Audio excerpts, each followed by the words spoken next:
The coronation ceremony of King Charles III was held on May 6, and this is going to bring a sea change in the UK and across Commonwealth realms. Prominent being National Anthem, coins, stamps, post boxes and passports, to name a few.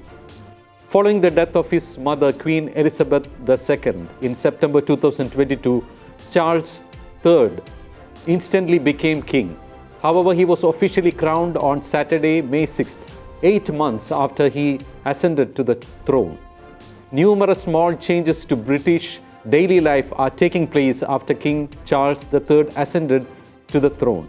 For instance, King Charles' portrait will now feature on British money and postage stamps, Los Angeles Times reported.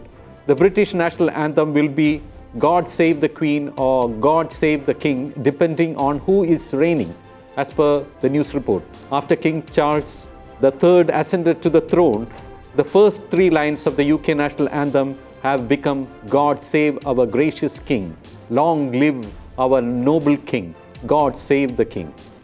God Save the King was a patriotic song first publicly performed in London in 1745 according to Buckingham Palace.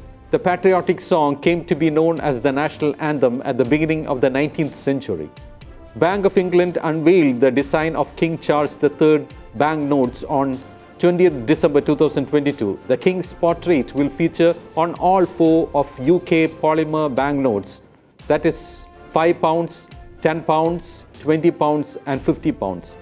The rest of the design on the banknotes will remain the same. The King's image will feature on the front of the banknotes and in the see-through security window. Bank of England expects to issue banknotes featuring the King's portrait by mid-2024. People in the UK will still be able to use all polymer notes that feature the portrait of Queen Elizabeth II. Current banknotes featuring the portrait of Queen Elizabeth II will continue to be legal tender and will only be removed from circulation once they become worn or damaged. The banknotes featuring the portrait of Queen Elizabeth II will co-circulate with those featuring King Charles III. The coronation of the King and the Queen consort took place at Westminster Abbey on May 6th. The event marked almost 7 decades since the last coronation of Queen Elizabeth II in 1953. He has become the 40th monarch to be crowned at Westminster Abbey. The service was conducted by the Archbishop of Canterbury. King Charles III and Camilla arrived at Westminster Abbey in procession from Buckingham Palace, known as the King's Procession. After the service, King Charles III and Camilla returned to Buckingham Palace in a larger ceremonial procession known as the Coronation Procession. Other members of the royal family joined King Charles III and Camilla in the procession.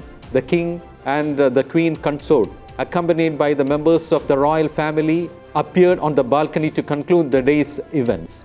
More than 6,000 men and women of the UK's armed forces and nearly 400 armed forces personnel from at least 35 Commonwealth countries participated in the coronation of King Charles III and Queen Camilla. It is for the first time since 1937 the coronation of King Charles III included the crowning of a queen consort. King George VI's wife, Queen Elizabeth, was the last queen consort to be crowned. King Charles III's coronation comes almost 70 years after the coronation of his mother. On February 6, 1952, King George VI died after a prolonged illness, and Princess Elizabeth immediately accessed to the throne, becoming Queen Elizabeth II. The coronation of Queen Elizabeth II took place in Westminster Abbey on 2nd June 1953. The ceremony was conducted by Archbishop of Canterbury, Dr. Geoffrey Fisher. Representatives of the peers, the Commons, and all the great public interests in the UK, the Prime Ministers and leading citizens of the other Commonwealth nations and representatives of foreign states were present in the coronation ceremony. Queen Elizabeth II's coronation was the first to be televised, and for most people, it was the first time they had watched an event on television. 27 million people in the UK watched the ceremony on television, while 11 million listened on the radio.